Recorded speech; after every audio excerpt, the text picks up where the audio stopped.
Assalamualaikum warahmatullahi wabarakatuh. Salam budaya, sampurasun.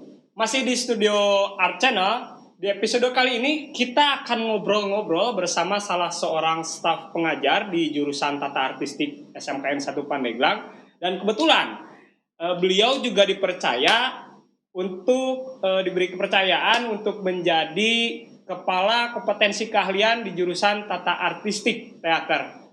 Oke, tidak usah berlama-lama, biar kita semakin intim berbicaranya, nanti ngobrol-ngobrolnya. Kita langsung sambut saja, kita panggil dengan meriah, Bapak Tirta Nugraha Pratama.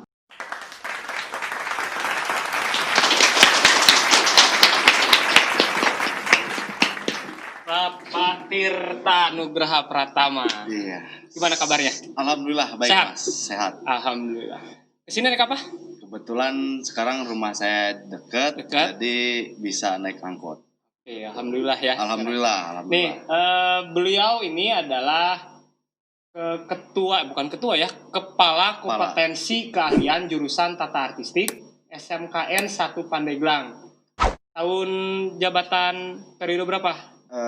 Kebetulan SK-nya itu tahun ajaran ini. Tahun ajaran ini berarti Ya. 2020 2021. Oke, baru berarti ya. Baru. Masih wangi-wangi gitu ya. Masih fresh. Masih fresh, belum kelihatan. Soalnya belum kelihatan stresnya. Gitu. Iya benar. Oke, gini. Banyak yang bertanya sebenarnya. Ini pertanyaan masyarakat, terutama orang tua siswa ya. Ya. Sebenarnya jurusan Tata Artistik itu apa sih gitu? Oh ya. Karena kan suka jangankan orang tua murid, bahkan guru-guru kita di sekolah juga Ya, sering mensalahartikan, dihubungkan dengan itu gamelan lah, karawitan lah, tari lah, musik lah gitu. Jadi sebenarnya apa sih jurusan Tata Artistik itu? Ya. Secara umum Tata Artistik ini jurusan yang mempelajari aspek-aspek visual yang ada di atas panggung. Oh, oke, aspek visual. Aspek visual, diantaranya salah satunya itu adalah tata rias, tata busana, tata cahaya, tata panggung, dan tata suara. Jadi sangat fokus pada persoalan fokus terhadap panggung lah ya. Panggung, wilayah-wilayah panggung. Bukan tari berarti ya? Bukan. Kita tidak belajar itu berarti. Ini nanti sebagai informasi buat semuanya bahwa jurusan Tata Artistik itu bukan mempelajari menari atau bermain musik, karawitan, musik tradisional, bukan. Tapi aspek-aspek panggung yang memang mendukung kepada hal itu. Oh, jadi ya orang-orang belakang panggung. Orang-orang belakang panggung, betul sekali. Nah, berarti gini, kalau ngomongin tentang jurusan Tata Artistik, kan ini sangat baru ya. Jurusan Tata Artistik ya terbilang jurusan yang sangat baru lah. Sangat baru. Tata Artistik ini dibentuk oleh Bapak Gunawan Wibisana pada tahun 2015, tahun pelajaran 2015-2016. Sampai saat ini tuh sudah ada 3 angkatan. Artinya 3 alumni. Oh iya. Jadi baru ada 3 alumni. Alhamdulillah mereka semua ada beberapa yang melanjutkan kuliah, baik kuliah umum atau kuliah di jurusan kesenian lagi. Oh iya. Nih dan ngomongin tentang barunya jurusan Tata Artistik ini. Kan yang saya tahu dulu tidak ada yang namanya jurusan Tata Artistik Teater, karena dulu itu adanya adalah jurusan seni teater, salah satunya ya di SMK 13 Jakarta, terus betul. Di SMK 10, lalu ada di SMK 12 Surabaya. Itu bisa diterangkan sedikit tentang itu, Pak Tirta? Oke. Jadi sedikit penjelasan, karena kurikulum itu di SMK berubah-berubah. Setiap tahun pasti ada pembaruan, ada revisi, termasuk struktur kurikulumnya. Dulu memang jurusan atau sekolah-sekolah SMK kesenian itu memang fokus ada seni teater, tari, musik tradisional, pedalangan dan lain-lain sebagainya. Nah, dulu seni teater namanya. Cuma mungkin ada beberapa evaluasi dari tim pengembang kurikulum di kementerian itu, Sehingga jurusan teater itu dibagi 2 kompetensi. Nah, Kompetensi. sekarang itu ada pemeranan, ada tata artistik. Jadi sebenarnya itu adalah 2 bagian yang tidak pernah lepas dari teater ya. Sebetulnya. Jadi hanya dipecah saja Hanya dipecah. agar bisa lebih spesifik ya anak-anak belajar. Oh, begitu. Bahkan di kelas 10 nanti siswa-siswa tata artistik maupun pemeranan itu belajar dasar-dasarnya dulu. Semua ada dasar-dasar tata artistik, dasar-dasar pemeranan, dan mata pelajaran yang umum, membahas terhadap kesenian. Oh, gitu. Oke, berarti sekarang tahun 2020 dan terbentuk di tahun 2016. Kalau boleh tahu nih Pak Tirta, kita sedikit belajar sejarah ya, tidak melupakan sejarah. Tadi sudah disebutkan bahwa tajur pertama itu adalah Pak Gunawan. Betul. Selanjutnya, tajur kedua. Oke, setelah Pak Gunawan itu diganti karena Pak Gunawan itu resign, ada pekerjaan di luar, jadi ganti oleh Bu Wisyu Melisari. Kebetulan pengajar-pengajar di jurusan tata artistik itu semuanya alhamdulillah kompeten. Artinya background guru sesuai dengan kebutuhan atau kompetensi betul. Oke. Jadi artinya linear. Ya. Jadi ada sampai saat ini tuh ada 4 guru produktif. Salah satunya saya, terus ada lagi Pak Januar Eko, ada lagi Pak Rian, dan ada lagi Bu Wisyu. Nah, Bu Wisyu ini jadi kajur kedua ya. Setelah Pak Gunawan. Nah, setelah itu Bu Wisyu menjabat 1 tahun, diganti lagi sama Pak Rian. Oh, reshuffle ya. Reshuffle lagi. Okay. Pak Rian yang ketiga.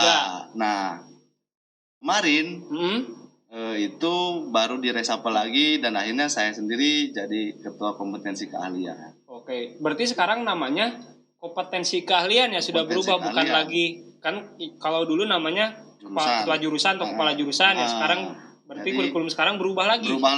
Oke. Dari nama juga yang dulunya hanya tata artistik, sekarang difokuskan jadi tata artistik teater. Oh, jadi ada kata teater di situ, jadi fokusnya ke situ ya. Tadi itu dari seni teater secara umum dibagi 2 kompetensi, ada pemeranan dan tata artistik. Oh iya, benar. Kalau tata artistik aja kan ini bisa umum. Sedangkan di dalam kurikulum struktur mata pelajarannya itu semuanya merujuk kepada seni teater. Oh iya. Kita ambil contoh tata rias misalnya. Tata rias. Walaupun tata rias terbagi dari korektif, fantasi, dan di antara 2 itu mereka belajar itu bukan kepada hal-hal yang umum, tapi menjurus spesifik ke pertunjukan teater. Adapun di luar itu mereka belajar kewirausahaan. Nah, itu bisa dikembangkan kepada rias-riasan yang sifatnya bentuknya wirausaha. Jadi mereka boleh merias kayak ada satu alumni sebut saja namanya Niar Agustin, itu alumni pertama. Oh gitu. Dia sekarang sudah membuka wirausaha sendiri, membuka jasa rias makeup studio untuk semua bidang. Maksudnya bukan hanya teater aja, untuk wisuda atau untuk wedding atau untuk keperluan yang memang perlu dirias. Nih, akhirnya saya tadi kan kita kalau dari atasnya seni teater lalu dipecah menjadi 2. Kira-kira nih yang akhirnya memiliki jurusan yang sama dengan jurusan tata artistik ada berapa sekolah sih di Indonesia? Ya.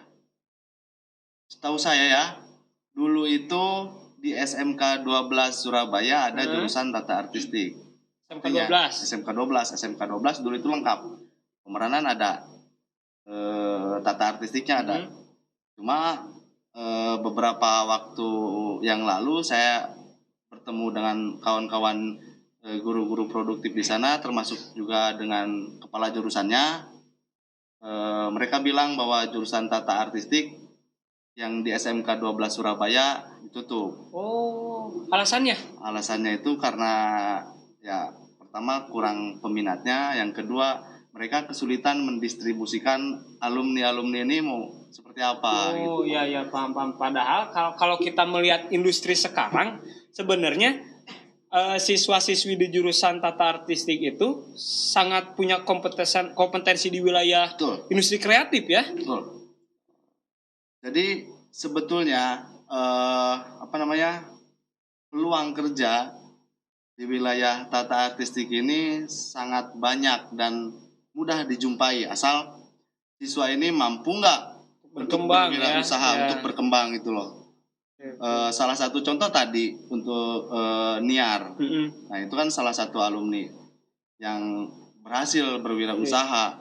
Oke. Berarti akhirnya kalau kita ambil garis tarik secara umum, persoalannya itu adalah persoalan memanfaatkan peluang. Betul. Ya, karena ya jurusan bisa apa saja, tapi peluang itu tidak ada di mana saja. Ya. Kita yang harus bisa pintar mencari peluang. Betul, untuk berwirausaha. Oh, oke. Paham. Berarti hanya satu sekarang di SMK Negeri 1 Pandeglang. Jadi untuk teman-teman siswa-siswi SMKN 1 Pandeglang yang mengambil di jurusan tata artistik, berbanggalah kalian masuk di jurusan tata artistik ini karena satu-satunya. Dan kalau satu-satunya artinya nggak bisa pindah. Oh iya, nah, itu suka selalu jadi persoalan ya. Selalu jadi persoalan. Tiap tahun ada siswa yang dari kelas 10-nya di jurusan tata artistik, tapi di kelas 11 ingin pindah ke sekolah lain. Nah, kalau misalkan jurusannya ada, itu loh sekolah lain ya nggak masalah. Ini kan nggak ada. Oke, berarti ya mau tidak mau harus bisa berproses di sini ya. Betul. Agar bisa menemukan peluang di mana mereka nantinya bisa berprofesi di wilayah penataan artistik ya. Oke. Tadi persoalan rias ya. Di tata artistik itu, terus persoalan busana, terus persoalan panggung, cahaya, dan penataan suara. Bisa dijelaskan lebih spesifik nggak kira-kira paket-paket keahlian itu kemana aja? Untuk tata rias dan busana itu sekarang itu dijadiin satu. Oh. Dulu memang dipisah. Mata pelajarannya ada tata rias, ada tata busana. Nah, untuk kurikulum yang dipakai saat ini itu disatukan tata rias dan busana. Makanya selalu berdampingan ini tata rias dan busana. Karena di dalam penataan busana harus disesuaikan dengan rias. Otomatis sesuai juga dengan konteks naskah yang akan mereka bawakan. Oh, karena teater ya, berarti harus konteks dengan naskah ya. Betul sekali. Paham. Akhirnya saya paham. Rias, makanya namanya akhirnya rias dan busana. Tidak rias busana ya, tapi rias dan busana. Rias dan busana itu dua konteks yang berbeda. Rias konteksnya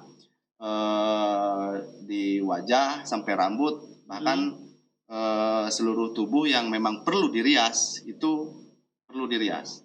Kalau busana berarti itu apa yang dipakai oleh aktor. Oke, berarti kalau rias, nah tadi kan sempat ngebahas tentang fantasi ya, ada itu yang mereka bakal pelajari nanti. Mereka mempelajari hal yang paling dasar itu menggambar sketsa dulu. Itu yang paling dasar. Paling simpel. Menggambar sketsa.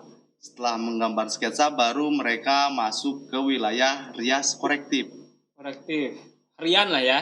Harian. Jadi apa sih bahasa kerennya itu outfit of the day. OTD. OTD. Nah, terus setelah itu karakternya difokuskan lagi. Mau seperti apa karakter yang akan dibawakan. Kayak karakter orang tua, karakter anak-anak itu ada teknik tersendiri, ada ada cara tersendiri untuk merias dan merubah karakter seseorang. Selanjutnya ada fantasi. Nah, ini yang paling menarik sebetulnya. Tapi PR-nya mereka itu harus menguasai dulu karakternya seperti apa. Baru bisa pindah atau naik level lah. Naik level ke level rias fantasi. Nih, kalau ngomongin ini nih. Nah, ini salah satu contoh dari teman-teman siswa. Ya. Kemarin itu PKL di Bandung. Mereka dibimbing oleh Greenlight Studio, perusahaan industri industri hiburan di sana, entertain. Mereka menghasilkan karya-karya ini. Nah, ini konteksnya adalah busana fantasi. Ya. Kalau ngambil temanya, mereka ngambil temanya recycle, makanya itu ada kertas-kertas bekas. Ada terdiri dari plastik bekas, terdiri sedotan, kardus juga, kardus bekas. Ini rangkanya kardus ternyata. Jadi memanfaatkan limbah.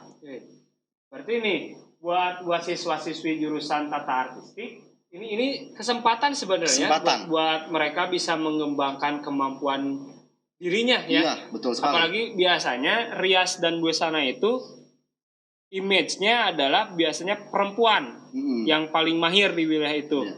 Nah, untuk yang laki-laki, kalau sebetulnya kan nggak ada aturan ya, merias itu mau perempuan mau laki-laki. Tapi memang kebanyakan yang memilih untuk merias itu perempuan dan menata busana itu perempuan. Nah, untuk teman-teman yang laki-laki, siswa-siswi itu sebetulnya bisa lebih kompeten lagi di wilayah penataan panggung, penataan cahaya, dan penataan suara. Oke. Sebetulnya semuanya juga boleh. Untuk laki-laki boleh, untuk perempuan boleh. Nggak ada aturan, nggak ada hukum ininya loh. Berarti siapapun boleh menguasai kompetensi cuma itu ini, ya? Ini tadi kecenderungan, hanya kecenderungan aja. Karena mungkin perempuan masih memiliki kecenderungan merias karena kan mereka sehari-hari ke sekolah atau ke pasar segala macam touch up dikit ya wajar lah. Kalau laki-laki kan itu nanti hubungannya dengan hal-hal yang keras gitu loh. Mereka bekerja menata panggung itu perlu energi, perlu tenaga gitu loh.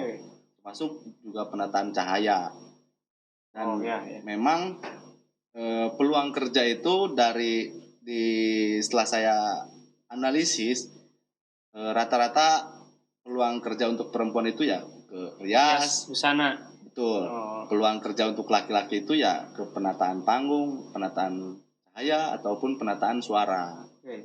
Nah, banyak di sini terutama di Banten ini kan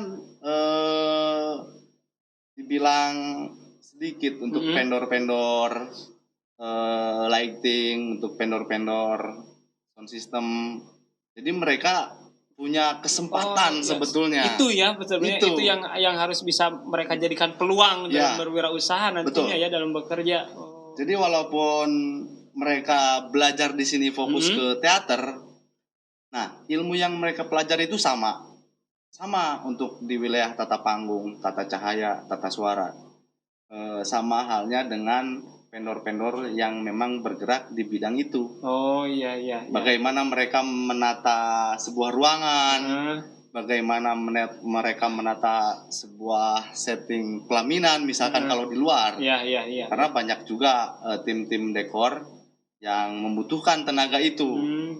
Selain itu kan untuk vendor sound system, untuk vendor lighting juga sangat membutuhkan orang-orang yang memang bisa mengoperasikan perangkat lighting ataupun sound system itu. Oke. Nih menarik sebenarnya karena kalau misalkan berbicara peluangnya banyak ya. Banyak sekali. Bisa kemana saja gitu sebenarnya siswa-siswa ini. Jadi tergantung bagaimana nanti siswa-siswi kita memanfaatkan peluang yang ada.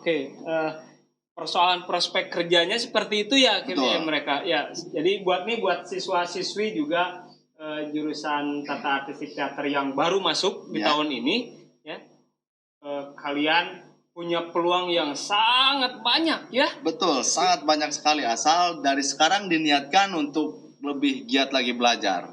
Nah ngomongin belajar nih, jangan lupa karena kita juga bakal banyak belajar di rumah. Jadi jangan lupa untuk subscribe. Ya, apa hubungannya dengan belajar di rumah? Nanti ada hubungannya. Karena jangan lupa subscribe Studio Art Channel. Lalu jangan lupa juga follow Instagramnya. Instagramnya ada di sini. Ada di sini. Ada keluar di sini. Oke. Silahkan. Jadi buat adik-adik yang sekarang, ya ini generasi milenial ya Pak Tirta ya. Generasi milenial. Mereka itu. Jadi ya tidak mungkin tidak gaptek.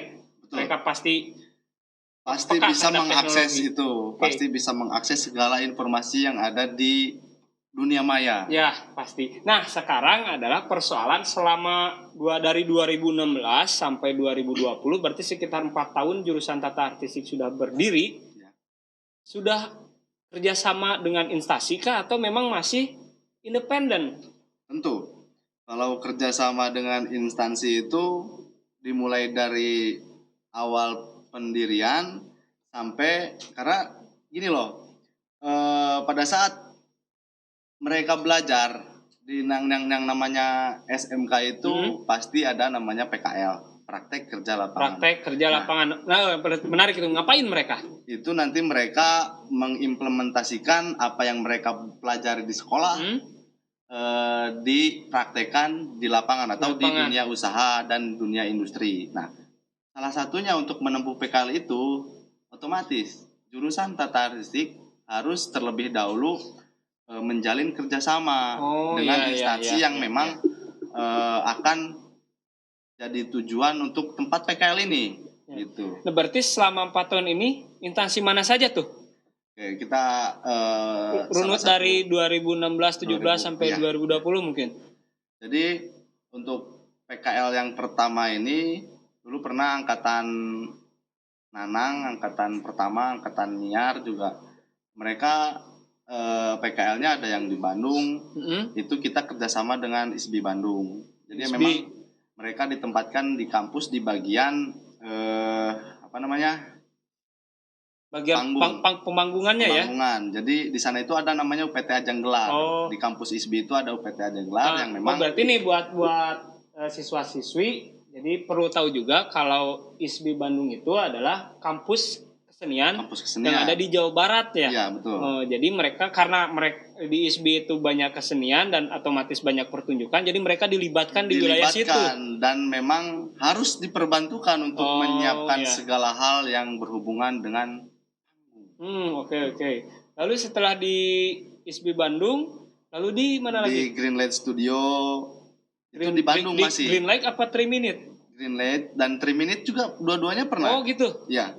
Jadi awal itu dengan 3 Minute. Awal itu dengan Greenlight. Lalu kemarin dengan 3 Minute. Jadi dua-duanya memang pernah bekerja sama dengan ISBI Bandung. Terus yang lokal di Banten itu dengan UPT UPT Sanggar Seni yang ada di Kota Cilegon. Kemudian dengan kelompok teater juga.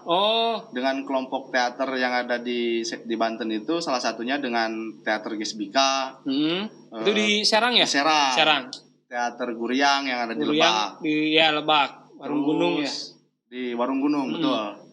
Setelah itu dengan yang paling dekat itu ada dengan Salaka Art Production. Itu perusahaan di wilayah Pendor. Oke, ada IG-nya itu? Ada, boleh di-follow Salaka. Oke, nanti boleh keluar dari sini. IG-nya, oke, boleh. Itu untuk kelompok teater yang ada di wilayah Banten. Kalau yang di luar Banten ya? Kalau yang di luar Banten itu yang paling fenomenal ini nih. Jadi yang menjadi kebanggaan juga untuk kita bisa kemarin itu pernah diberi kesempatan untuk bekerja sama dengan Teater Koma. Teater Koma? Betul. Wow, oke. Nih, berarti buat siswa-siswi adik-adik yang baru, Teater Koma itu adalah salah satu kelompok teater di Indonesia yang tiap tahun selalu menyelenggarakan pertunjukan. Ya. 1 tahun hampir 2 kali menyelenggarakan pertunjukan dan salah satu kelompok teater yang aktif juga di Indonesia ya. Sangat aktif dan termasuk ke dalam kategori kelompok teater profesional. Oh, dan mereka PKL di situ? Mereka ada yang PKL di situ. Mantap. Selama 2,5 bulan. Oke. Ya mereka 2,5 bulan itu ya itu pengalaman yang luar biasa. Pengalaman yang luar biasa karena kita tahu sendirilah teater koma itu artinya banyak diminati oleh masyarakat seluruh Indonesia bahkan atau bahkan sudah dikenal ke dunia internasional teater koma itu. Itu untuk wilayah Jakarta, berteater koma Jakarta berarti kan. Ya. Kalau untuk di Bandung? Di Bandungnya juga ada, waktu itu pernah kerjasama dengan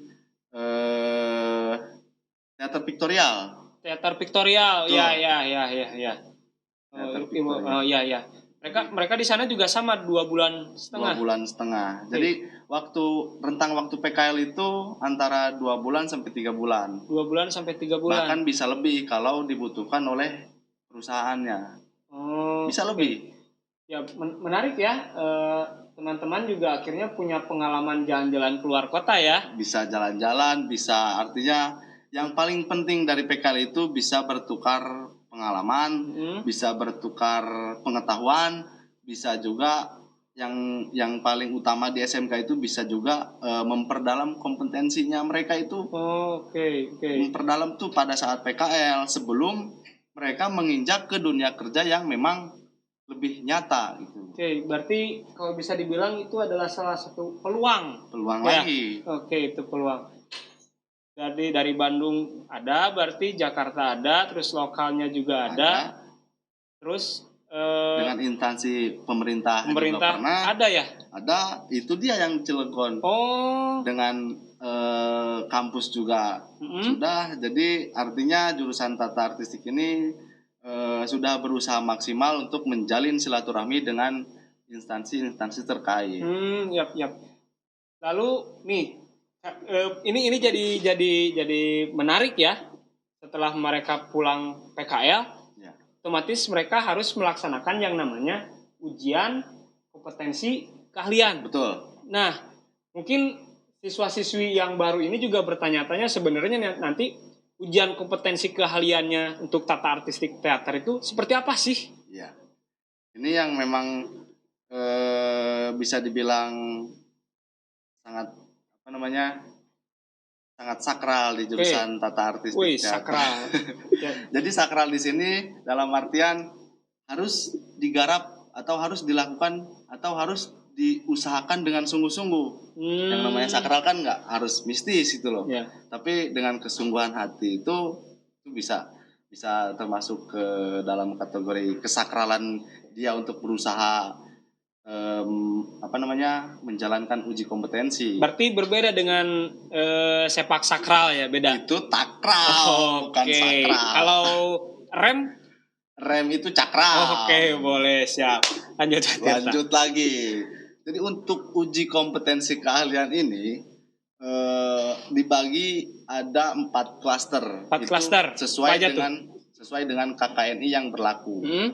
Jadi terdiri dari 4 klaster, ada tata rias, tata busana. Itu berpisah berarti rias. Nah, untuk uji kompetensinya dipisah. Secara praktek belajarnya itu digabung. Nah, ketika uji kompetensi tim perumus KKNI itu memisahkan mereka. Jadi ada tata rias, tata busana, tata panggung, dan tata cahaya. Berarti ya kalau bisa dibilang mereka harus sedih juga ya. 3 tahun bersama tapi harus dipisahkan oleh KKNI. Jadi ada yang hilang juga. Tata suara hilang. Iya. Jadi tidak termasuk ke dalam standar kompetensi pada saat uji kompetensi. Tapi di lapangan itu sangat berlaku sekali tata suara karena itu hal yang penting juga untuk dunia pertunjukan teater. Berarti walaupun tidak dijadikan bahan ujian kompetensi, tapi wajib dipelajari tata suara. Dan wajib menjadi pendukung utama kalau di teater karena sekarang kan zaman modern segala sesuatunya kita mengikuti perkembangan zaman. Kalau zaman dulu kan main teater nggak perlu ada kondensor dan lain-lain. Sekarang kan kondensor udah ada bisa beli. Iya. Ini salah satunya. Ini juga berarti ini tugas mereka ya. Tugas mereka. Kayak kalau siswa-siswi lihat ini itu adalah pekerjaannya mereka. Hasil kerja mereka. Jadi bagaimana mereka menata ruangan, setnya ya, kursi, vas bunga, meja, pencahayaan juga, lighting, termasuk ini penataan suaranya. Make up juga. Mereka. Oke, berarti tadi kan memang sangat luas ya peluangnya. Banyak sekali. Oke. Apalagi di zaman serba online seperti ini, mereka bisa membuat konten-konten kreatif yang memang sifatnya mengedukasi, sifatnya entertain. Jadi tidak kurang aktivitas. Ya. Sangat banyak. Berarti kan karena tata artistik teater dan mereka dari kelas 10 itu belajar tentang teaternya. Berarti ujian kompetensinya pun apa sebuah pertunjukan teater atau akhirnya mereka ngapain dengan teaternya? Ya, sebetulnya kalau idealnya harus berupa pertunjukan teater. Tapi memang pemerintah juga menyederhanakan lagi ya agar bisa mudah ya. Bisa hanya presentasi. Tapi cara kerjanya itu mereka benar-benar sangat prosedural. Artinya ketika kita ambil klaster yang tata rias, itu bukan cuma langsung rias, tapi bagaimana caranya kita mendesain, mengkonsep, menganalisa naskah. Karena teater itu pasti hubungannya dengan teks atau dengan naskah. Berarti kalau bisa dibilang sudah ada berapa pertunjukan? Berarti ini sudah tahun ketiga ya melaksanakan ujian kompetensi. Ya. Berarti sudah ada sekitar minimalnya ada 3 pertunjukan yang sudah dilaksanakan oleh jurusan tata artistik ya. Harusnya itu 4. Harusnya 4. Ya. Tahun ini pandemi nggak dilaksanakan, tapi mereka sudah melakukan prosedur penataannya dengan baik. Artinya hanya dibatalkan pertunjukannya saja. Tapi mereka kerjanya sudah benar-benar melakukan prosedur itu. Oke, nah berarti sekarang ngomongin tentang tadi pandemi yang akhirnya UKOM tidak bisa dilaksanakan. Ya. Nah, untuk anak-anak siswa-siswi yang baru tahun ini, kan mereka berarti harus belajar dari rumah kan, belajar daring. Betul. Jadi apa yang bisa jurusan lakukan untuk proses pembelajaran mereka di rumah nanti? Apalagi mereka kan kelas 10. Baru ya. Ya baru. Harus mengenali apa itu teater, apa newbie itu. Mereka newbie kalau boleh dibilang. Jadi sudah jadi kebijakan sekolah dan jurusan. Ini udah jadi kesepakatan semua jurusan yang ada di SMK Negeri 1 Pandeglang. Jadi untuk siswa baru juga jangan khawatir karena nanti kalian akan ada kesempatan buat belajar di sekolah, terutama nanti mereka bisa belajar di sekolah tatap muka dengan guru-guru semuanya. Tapi dalam dalam momen-momen tertentu dan harus menerapkan prosedur kesehatan. Jadi untuk saat ini yang dijadwalkan itu atau yang sudah direncanakan yang boleh melakukan pembelajaran di sekolah langsung tatap muka itu di kelompok mata pelajaran C. Kalau di struktur kurikulum itu ada kelompok mata pelajaran A, artinya muatan nasional, yang B itu muatan kedaerahan, seni budaya masuknya ke B. Nah, ada muatan kejuruan kalau SMK, ini kelompok C. Jadi kelas 10 juga ada kelompok C-nya. Itu ada kurang lebih 6 mata pelajaran, nanti mereka bisa tatap muka di sini. Paling teknisnya yang berbeda. Jadi rencananya nih mereka bisa datang ke sekolah. Nah, kalau satu kelas itu terdiri dari 36 siswa, berarti harus setengahnya.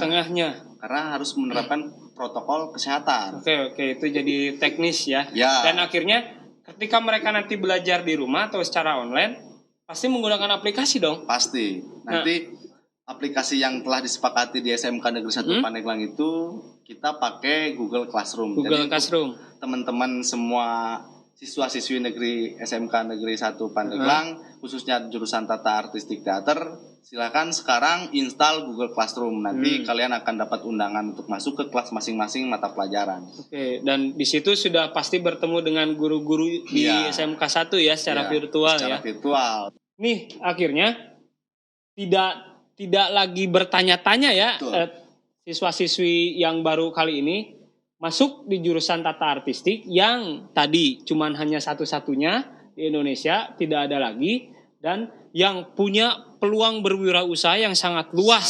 Sangat luas. Jadi ya ini kesempatan berarti ya buat siswa-siswi kita yang baru, bahwa di sini di jurusan tata artistik ini kita harus bisa mengembangkan potensi diri, itu jadi penting ya. Biar akhirnya bisa mengambil kesempatan, mengambil peluang, dan akhirnya bisa menjadi sesuatu ya. Wow. Oke. Menarik sekali ya. Obrolan hangat, obrolan yang memberikan nilai-nilai positif untuk siswa-siswi kita serta para penonton ya. Jadi sepertinya ini sudah terlalu lama dan kita harus berpisah lagi nih. Tidak apa-apa. Nanti kita ketemu di episode ini. Mungkin ini episode perdana dan besok untuk episode selanjutnya adalah yang jadi host itu adalah Bapak Tirta Nugra Pratama ya, yang akan menjadi host, dan saya kembali menjadi pemain belakang. Nih, jadi untuk yang menonton video ini jangan lupa untuk subscribe Studio Art ya, nanti ada di sini. Dan jangan lupa untuk follow Instagramnya di bawah. Di sini nih. Nah, ini ada. Nanti ditarik ke sini, ada lagi. Ditarik mana lagi? Dari sini ada. Iya. Oke, siap. Sekian ya bincang-bincang di episode kali ini. Karena di episode selanjutnya siswa-siswi atau teman-teman yang lain akan berbincang-bincang dengan guru-guru pengajar produktif dan guru-guru yang mengajar mata pelajaran umum di jurusan tata artistik ya. Termasuk nanti kepala sekolah, wakil kepala sekolah, dan lain-lain sebagainya. Oke, kalau begitu terima kasih. Jangan lupa jaga kesehatan dan selamat berproses. Assalamualaikum warahmatullahi wabarakatuh. Cukup sekian untuk episode kali ini. Jangan lupa jaga kesehatan dan selamat berproses. Assalamualaikum warahmatullahi wabarakatuh.